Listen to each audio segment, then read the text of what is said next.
What really happened with your host, Mike Rivero. The history the government hopes you never learn. Here is your host, Michael Rivero. And aloha, America. Welcome back to our show. Hour number 3. The phone lines are open, 800-313-9443. Now, earlier in the program, I was talking about these announcements coming out of the White House that Trump was backing off the militarism with North Korea, that they were going to use sanctions and diplomatic pressure. And I said, it sounds good. I'm not sure. And so right now I'm looking at this article in Sputnik News. The U.S. Pacific Commander, Pyongyang's actions could justify invasion of North Korea. And apparently Admiral Harry Harris Jr., and this is just today, saying he's refusing to take an American invasion of North Korea off the table. So, again, who's really in charge right now? That is a legitimate question here. Another article coming out of RINF.com, the high costs of U.S. warmongering against North Korea. Well, it's not just North Korea. Look how much 16 years of war has cost this country. Walk down the street of your town, village, city. Look at the cracked pavement, the corroded metal fixtures, the decayed infrastructure, the potholes, the leaking pipes, the homelessness, the empty, the retail vacancies, the boarded up homes. The wartime economy has taken a hideous toll on the American people. I think it's time we all basically said, enough is enough is enough.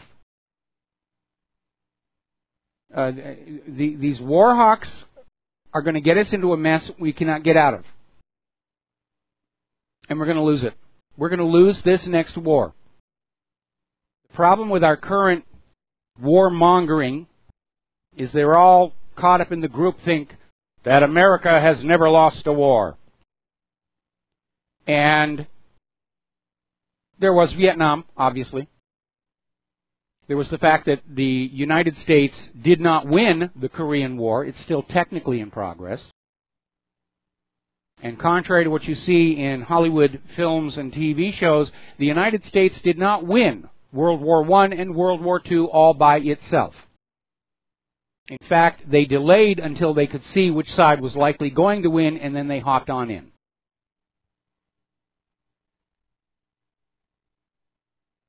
This is a very troubling development. Alrighty, getting on back to the world of computers and computer abuses. Our technology has become decadent. It has become very, very decadent, and I think this is a good illustration. Amazon has an upgrade to their personal assistant, Alexa. It's called the Echo Look device. It costs $200. And what it does is, while you're dressing, it watches you in a camera and tells you whether or not the outfit looks good or not. And no doubt its decision on what is a good-looking outfit is based on the current fashion trends. If you're wearing something that looked good last year, it's probably going to say, no, it's out of style. At which point Amazon will send you a whole bunch of ads for the current clothing or whatever else is going on. I think that's ridiculous. Our technology has become decadent. Now, a little bit of good news. Over in Great Britain, the Central Criminal Court of England and Wales found 20-year-old Adam Mudd guilty to creating a malware program designed to perform distributed denial of service attacks on computer networks. It was called the Titanium Stressor, and is thought to have caused 1.7 million cyber attacks since its creation in 2013. He was running a hacker-for-hire operation. People would call him up and give him money, and he would take down a targeted website for a certain interval of time. Now, if Great Britain can find these cyber criminals, why can't the NSA? Why can't the FBI? Why can't the CIA? That's an important question to be asking. Now, I'm going to take a little bit of a break here on the computer and talking points, I want to share something with you. A while back, I did a story about how when the Radio Shack at the bottom of the hill closed its doors, and they had a clearance sale, going out of business sale. And I picked up a Grundig shortwave radio because Grundig is a well-respected name, only to find out that somebody had bought the Grundig name and slapped it onto some incredibly badly made merchandise, which is another reason people stopped going to Radio Shack, is because they would see products with no names on them and they really would fall apart. I did get a few things from Radio Shack that really were good and held up. I got a digital multimeter that is very nicely made and everything. But the shortwave radio was a disaster. I was trying to tune into Voice of North Korea, and I discovered that the digital frequency display was more than a megahertz off of the desired frequency. And obviously I could do a correction and everything. And I was about to open it up to see if I could maybe find some kind of an adjustment to get it back in line. And then I discovered that the third shortwave band didn't work at all. When you switched it into band 3 shortwave, it went back to the AM band. So at that point, I said, okay, that's it. Now, the good news is, and for people of you watching on BAM User, this is what it looks like. I went out on eBay, and I found a really, really good deal on a Texan PL880 shortwave radio. And before I bought it, I went on out and I read the consumer reviews about it. It is from China, and it is one of that category of Chinese products that is made very, very well. People like to talk about bad quality Chinese imports at the big box stores, but China is a manufacturing nation, and they will manufacture what the importers ask for. If you ask for a high-quality product, like the iPhone is made in China, or this radio, you will get one. And if you ask for the cheapest piece of crud possible, you will get that as well. So, this is an unsolicited endorsement on this radio unit. It's very small in size, so it will fit in your emergency evacuation kit in the event of hurricane, tornado, nuclear war. And it's AM, FM stereo, and shortwave bands, longwave bands, marine band, and has upper and lower single sideband, for those of you who like to listen to the ham connections. And it works really, really well. I was trying it out this morning. So, once again, if you're looking for a good shortwave radio, the Texan PL880, and I understand Texan makes, and that's T-E-C-S-U-N, they make a bunch of radios. Some of them are more high-end, more sophisticated than this one, but this one is certainly adequate to my needs. And I'm having a little bit of fun with that one. Now then, getting on back to things, we're going to do a shout-out to our on-air affiliates who are just now rejoining our network. Something else you may want to think about for your emergency evacuation kit. In the event the cell phone system goes down, you might want to think about getting some two-way handheld radios, such as the Bofengs. And you need to understand what we used to call Citizens Band has now been split up into two sets of frequencies. In fact, you can go down to like Toys R Us, and they have two-way radios that cover family radio service, which is what they call Citizens Band now, and the general mobile radio service. And what a lot of people don't understand, it's in the manual, but it's in fine print. You need to get an FCC license to use those GMRS frequencies because they're running at a higher power than family radio service. But it's very worthwhile to do, and it gives you a way of being able to talk to your family members should you need to be separated when the cell phones are not working. Oh, and for those of you concerned about nuclear war, potassium iodate, another good thing to have in your survival kit. Getting on back to the news here. Storm drops a foot of snow at higher elevations near Steamboat Springs. And let's see, Thursday's weather for Duluth and the Northland, more wintry weather expected. Another one here, is it actually snowing in Bristol in April? Gosh darn that, human-caused global warming. You don't suppose Al Gore and his buddies were lying to us about that one, do you? I think so. We seem to be living in an age of scams. Everything's a scam. You don't know what to trust anymore.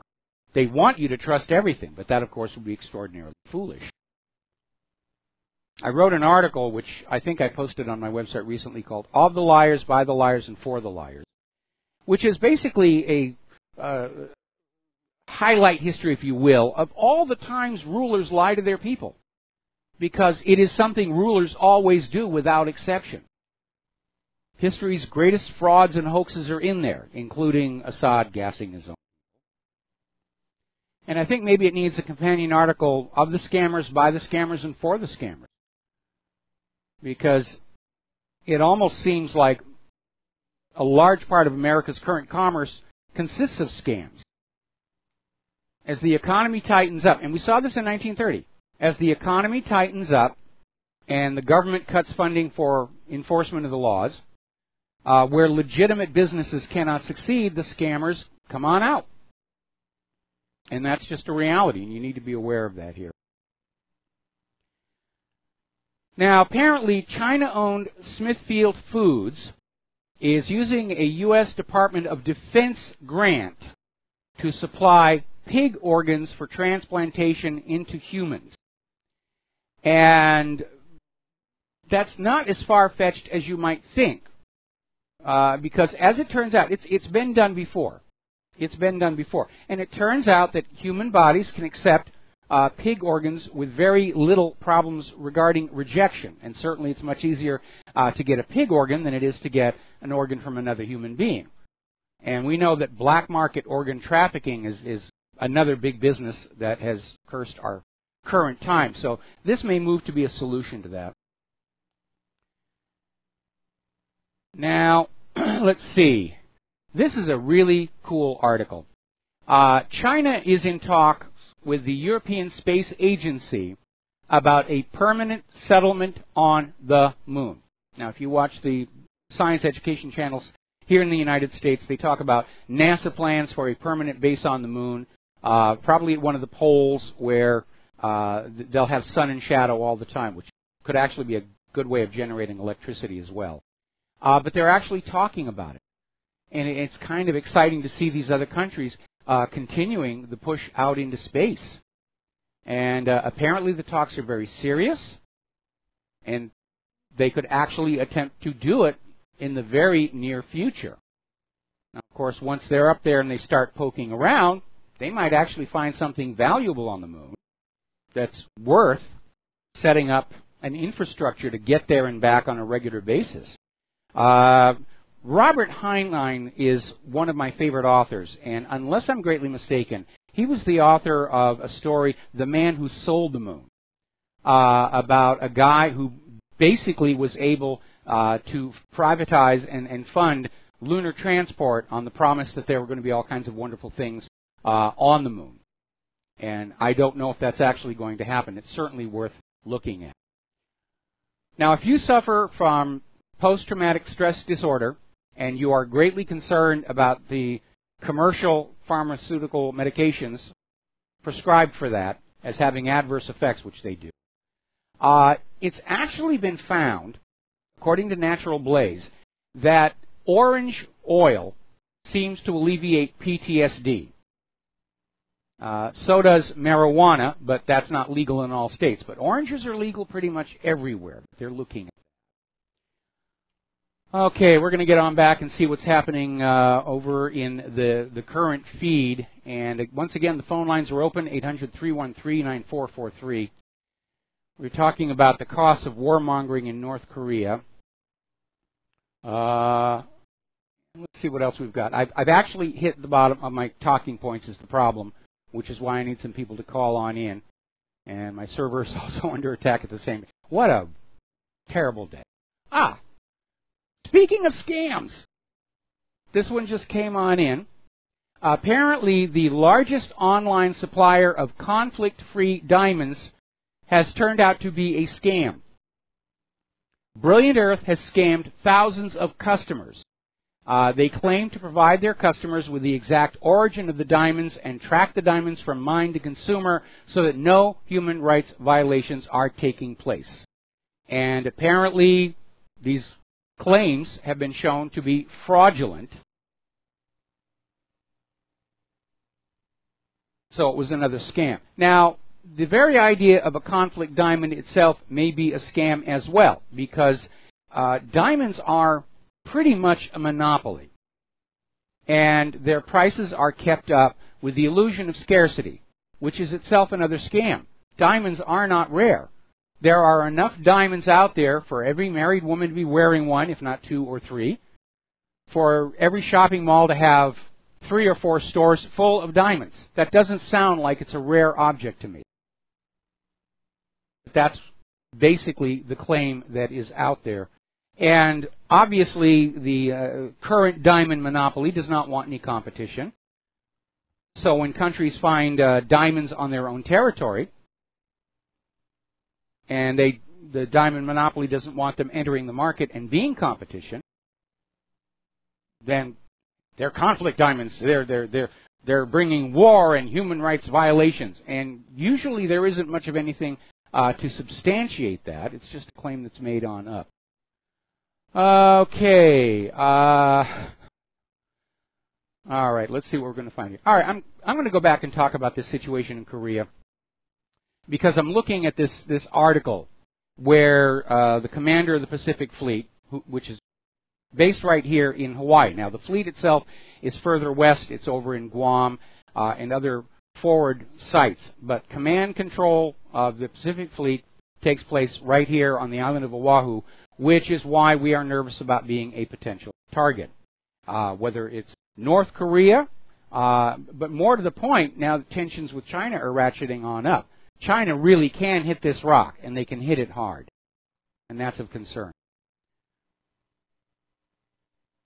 But the alarming thing here is to see so many people in the corporate media and within the government itself continuing to go along this war path, if you will, even with the exposure that so many of these previous incursions, conflicts, regime changes were based on lies and fairy tales and false flags.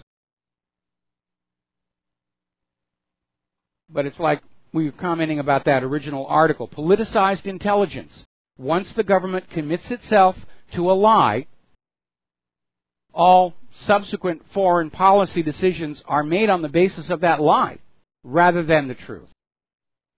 And so our foreign policy, at least right now, seems to be built pretty much on a fiction. They've created an alternate reality of a world that's hostile to America, of insane foreign leaders with weapons of mass destruction who will not hesitate to destroy us. And as we pointed out many, many times before, the only nation to use nuclear weapons is the United States. And the other nations that have nuclear weapons have them to deter being invaded. And with the U.S. history of aggression and belligerency over the last 16 years, in fact, since the end of World War II, I do not fault any country that wants to acquire nuclear weapons to discourage a U.S. invasion. What the U.S. wants is a world totally disarmed and easy to invade and plunder. And that's what's behind all this screaming about weapons of mass destruction and denuclearization of all these other countries. They're all potentially targets. Now, on the website earlier today, I posted a video clip from the Duck and Cover Bert the Turtle movie. It was made in 1951, the year before I was born. But I remember being shown this film in school about what to do in a nuclear attack. And if you watch it now, it's almost laughable propaganda, because everything they show you in the film, what you should do in the event of a nuclear attack, none of it will work. But the whole point of the film was not to actually protect the American people from a nuclear attack, but to convince the American people that nuclear attack was survivable in order to undermine the growing opposition to any nation having any nuclear weapons at all. In the post-World War II years, those who had actually seen what those weapons can do were just horrified at the potential. We're going to take a break for commercials. Join us on the air, 800-313-9443. We'll be right back. Aloha, America. Welcome back to the show. And people are sending me links to stories about various scams. And this one really kind of stuck out, if you would. And it's a story about this high schooler. Kid in high school had a fake gold scam where he was counterfeiting these encased gold bars from the Perth Mint. Now, you know, when you buy gold bars from a reputable mint, you will get it in a sealed plastic package, and there's all kinds of numbering. And apparently he just counterfeited that and put fake gold bars in there, and he made about $60,000, and was exposed when one of his customers, who was a jeweler, realized it was a fake. So that's of the scammers, by the scammers, and for the scammers. Another listener wrote in to confirm I was correct. My memory isn't fading that much from age. The Man Who Sold the Moon was written by Robert Heinlein, and he is definitely one of my favorite science fiction authors. All right, we're going to take some phone calls here. Brendan in San Francisco, aloha. Welcome to the show. What's on your mind? I heard you were desperate for callers, so no, I'm kidding. Mike, I try to think outside the box. I try to encourage people to do the same. And with the regards to the New World Order, whatever you want to call them, I'm thinking there has to be a legal mechanism, even though we know the court systems are corrupt. There has to be some listeners out there that may be versed in the laws that we could put together a case against the New World Order, against the government, whatever you want to call them, and just bring them to like the World Court or the, you know, the United Nations, whatever scumbag organization that we know is corrupted, but just to try to put a public face on this, present a legal case for this, you know, shredding of our Constitution or treason or whatever it is, like kind of use the tools of the machine against them. What are your thoughts? The only way that you would be considered to have standing either at the United Nations or the World Court is you would have to have proof of human rights violations by the U.S. government. Outside of something like that, both the World Court and the United Nations refrain from tinkering in the governance of the member nations, figuring that really is up to the government and the people. In any event, we know that the United States exerts tremendous control over the United Nations, in part because of its location in New York City. And we've seen the World Court has also been compromised on a number of issues as well. I hate to say this because I do not want to see a revolution or a civil war in the streets of this country.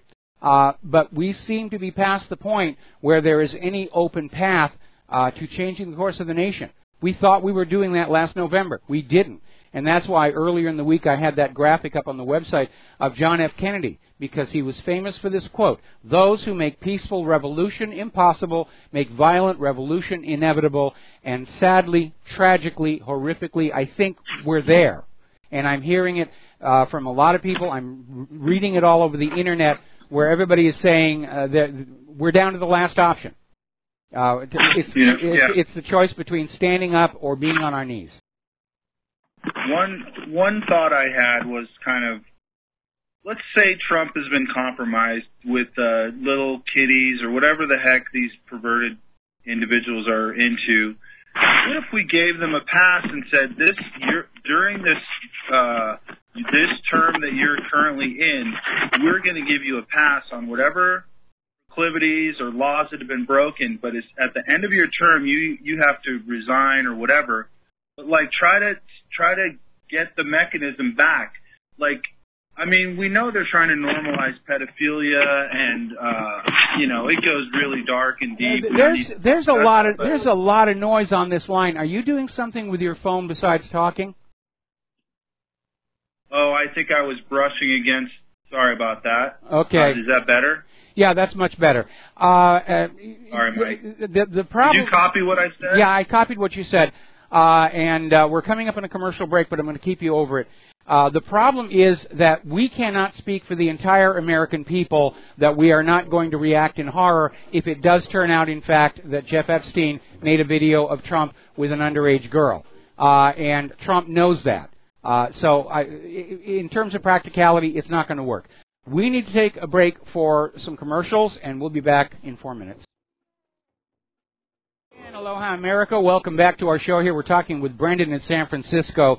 And Brendan, if you've been listening to my show for any length of time, You know that I always oppose the idea of a violent revolution or civil war in this country. My concern is we may be reaching the point where it's impossible to stop one. And we're seeing a lot of violence in the streets of America already. Now, it's always a sign, it's Black Lives Matter this, or it's refugees that. But I think just looking at the sheer level of the violence overall, I think it is indicative of a growing rage within the American people. And they still haven't figured out where to direct it. And that allows others to direct it for them, saying, don't be angry with the government, be angry with Black Lives Matter, or be angry with the white people. Right. I mean, that seems to be a favorite theme. Be angry with the gays, be angry with the straights, and they're trying to turn our violence against us. But at the point where the American people realize what the problem actually is, we may be in for a very, very ugly situation. I think a lot of the anger that we've seen is from these fools that thought, I knew Bernie Sanders didn't have a chance, and I had a discussion. I would have voted for Bernie just because that's where my instincts were, even though he's totally compromised. The anger is from these fools that believed in Clinton. No, they believed in Bernie, and he got robbed. And then they misdirected their anger at we'll call them the right. I'm not a Republican. I'm not. If anything, I'm anti-war. And I hedged my bet on Trump, and I feel like a complete fool. I'm not kidding. I've lost. I literally got fired from the UC system because once they found out I was a Trump supporter, they got me out of the UC. And then I lost a relationship over this. And I was just trying to stand my ground and go with the facts and the truth. And that's what my theme has been with you, is that we have the truth, we have the facts. We're witnessing them run the playbook in front of us, and I don't want to feel like I'm powerless to stop it. With all this brain power we have and these listeners, I'm looking at your numbers. You're getting like 1.3 million people, from what I can tell on BAM User. It's like among all these people, we have to come up with a plan to stop these fools. I mean, this isn't, if we crash like Russia, it's not going to be like when Russia crashed, because they're vultures waiting to gobble up the corpses or to pick the flesh off our bones. Well, that was true in the Soviet Union. The oligarchs, that's what the oligarchs were about. And fortunately, the Russians were very lucky to get Putin as a leader who kicked the oligarchs out. Right. Well, so the battle that I can see is winning the hearts and minds, not to be cliche, but I have family members that watch Trevor Noah, and I swear I didn't know who he was, and I was listening to this rhetoric from this guy, and I was infuriated that a guy would come from another country and sit here and become a subversive tool. And my family members are sitting there laughing away, and they're laughing at their own demise. And comedy, I love comedy. It's such a powerful tool, and it's being used to destroy. I mean, Trump's gone. As far as I'm concerned, the new hashtag is one-term president. I mean, listen, he is selling us out so hard and doing it in such a public manner. It's almost like we're being humiliated. We're doing the walk of shame. Well, I would never wear I would look at it another. Yeah, I mean, I've already thrown away my Trump is my president shirt. I probably should have burned it on a live video feed, but I didn't realize it until after it was gone. But certainly Donald Trump bombed his second term at that Syrian airfield with the cruise missile attack. But I think there's a larger issue behind that. And that is that the American people, regardless of their party affiliation, are now in fact realizing that their votes don't really matter. It doesn't matter who they vote into these offices. The system will take them over, absorb them like a giant amoeba, feeding on them, and the system will still move forward with its own agenda, which is more wealth, more power, and more war.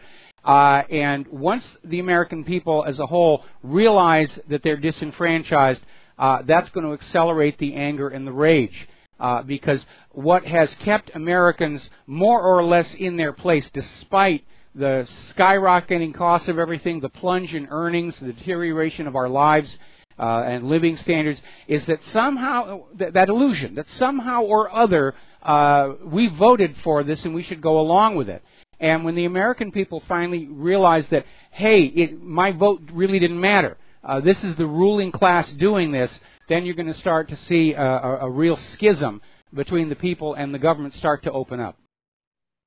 Yeah. Hey, before you took the break, we left off on Epstein. Yes. And I don't know if you saw this or not, but there's a really compelling case. The young lady that Prince Andrew was filmed with, yes, from Epstein Island, she was an employee at Mar-a-Lago. Now, I never heard this, but this is, I'm going to take it at face value.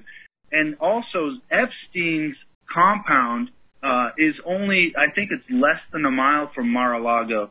So you start connecting the dots, and I think that's a theme that we should push, is try to connect the dots. It's not much of a stretch to think that they got this guy compromised to the hilt. Yeah, it's possible, but like I said earlier, I no longer care how it came about. We're trying to deal with the end result, which is we are still on the path to a crashed economy and global war. Now, to be accurate, Jeff Epstein's South Palm Beach place, he sold it. When he got his conviction for the sex underage thing, he sold it and he got out of there, and now he's got this new place down in the Caribbean. He's got his own little island with a new pleasure palace on it. And so he's outside U.S. jurisdiction for what he's doing on down there.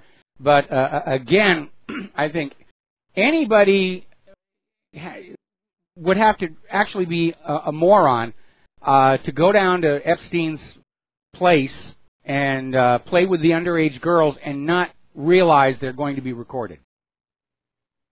Now, you mentioned Robert David Steele the other day. Did you see the video that he posted of, he's a former banker, very high echelon banker, and he said that he was allowed access to the elite circles, and that they brought him in slowly, and he observed, he took all the pleasures of women and things of that nature, and then the further along his career went, the darker it turned, to the point where they actually had him participate in a child sacrifice. And there's a really great video, you got to see it, and Steele posted it, so it gives it an air of credibility to me. He said that during this in an interaction, he reflected on his childhood and the abuse that he suffered, and at that point he could no longer go along, and it affected his work performance to the point where he had to get out. So this guy is a high-level banker confirming all our worst fears, and you got to see the video. It's like a 20-minute long thing, and he breaks it down at the end. I'll take a look for it, but you know, I've often suggested in the past that maybe the rite of passage into the elite is that you do something truly horrible, so that you can be blackmailed and you are reliable and dependable because you can be controlled. And that is certainly that's certainly something we've seen in dictatorships throughout history. Anyway, Brendan, I'm going to let you go. We've got two callers who have been waiting very, very patiently, and I want to get to them here. So we're going to switch over to Nico in Southern California. Aloha. Welcome to the show. What's on your mind? Nico, are you I guess we lost him. Can Nico? Okay, I'm here. Okay, what's on your mind? All right, so, well, a couple of things, but I thought that you could make a shirt, and it'll look like the Make America Great Again shirt, but what you put on there is, I voted to make America great again, but all I got was the stupid shirt. I like that. I like that. I'm gonna go ahead and do that. That's great. Yeah, I thought you would like that. And then, so you know, I jumped on the show a little bit late, so forgive me if you already reported on this. But did you hear about Donald Trump and I think the Secretary of the Interior is involved, and they're going to be reviewing a lot of these national park land grabs that they use to collateralize, the balance sheets of our country. Yes. It's actually the national monuments, not the national parks. Oh, forgive me. Yeah, the difference is the parks are built up and developed to support tourism. The national monument is simply a designation that says what used to belong to all these private ranchers and everything is now the property of the U.S. government, and you can't go in there. Well, you were the first person I heard mention, and really tell the story. I mean, it was on your All Wars or Bankers Wars, which everybody should listen to. Everybody should listen to that.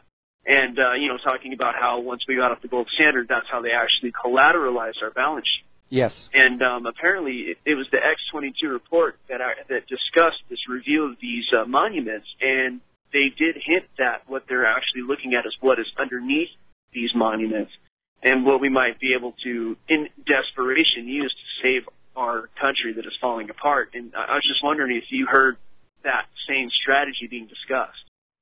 Well, that's always been the issue, but again, they're going to have to play fast and loose because the collateralization agreements with those other countries is that the land and its mineral assets are pledged as the collateral, because the land by itself does not cover the indebtedness.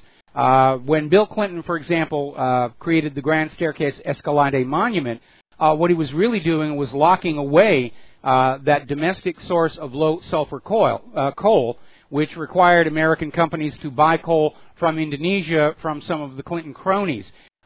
In so doing, Bill Clinton actually violated Iowa's statehood agreement, which reserved the proceeds from that coal to fund the state's education program. But we have not had a government that really has much respect for the law or agreements for quite a long time, so we should not be surprised about that. They are getting desperate. The American people have been taxed into poverty. We don't have any real manufacturing anymore. Nobody wants to buy our overpriced junk products. Nobody wants our GMO agriculture. And now it looks like the war agenda may be on the verge of stumbling and collapsing. We're in the last days of the United States of America. Yeah, that's a sad thing, Mike. And I just, you've mentioned a few times recently in this week how you and the Lady Claire have felt that a lot of your work has been in vain because it looks like we're moving on to war, which is what you guys wanted to avoid. I think that your work is not in vain. I started really waking up when I started listening to Alex Jones, and I stumbled upon your work, and your work has been what has actually allowed me to really be awake. And I'm not taking anything away from Alex Jones, but I really just prefer your work. And I think that please don't be disheartened. Please continue to do what you do so that once everything falls apart, we all understand what the problem was, and we have a good chance at least rebuilding the nation into something that's going to be for the people. I really, really want you to understand that you are making a difference for a lot of people, and please understand that. Well, I will confess to being very discouraged and disheartened by Trump's first 100 days. When he won last November, I was thinking there was a chance to change the course of the nation, to change the course on Claire and my life, and we're back in the same situation we were before, and I am discouraged, and I will admit to it. And a few days from now, I'll snap out of it, but I am having a bit of a crisis about all of this. We listeners believe in you, Mike, and I've sent some donations your way recently. Thank you. If you make that shirt, I will, of course. It's it's well worth every single penny. I don't have a lot of money, but a couple $100 here and there, I'll do that. And if you make those shirts, I'll buy a number of them, at least like 5, maybe 10. I will get that made up after the show today. So thank you very much, and we're going to let you go, and we've got 2 more callers I think we can fit in before the end of the show. Dan in Canada, aloha. Welcome to the show. What's on your mind?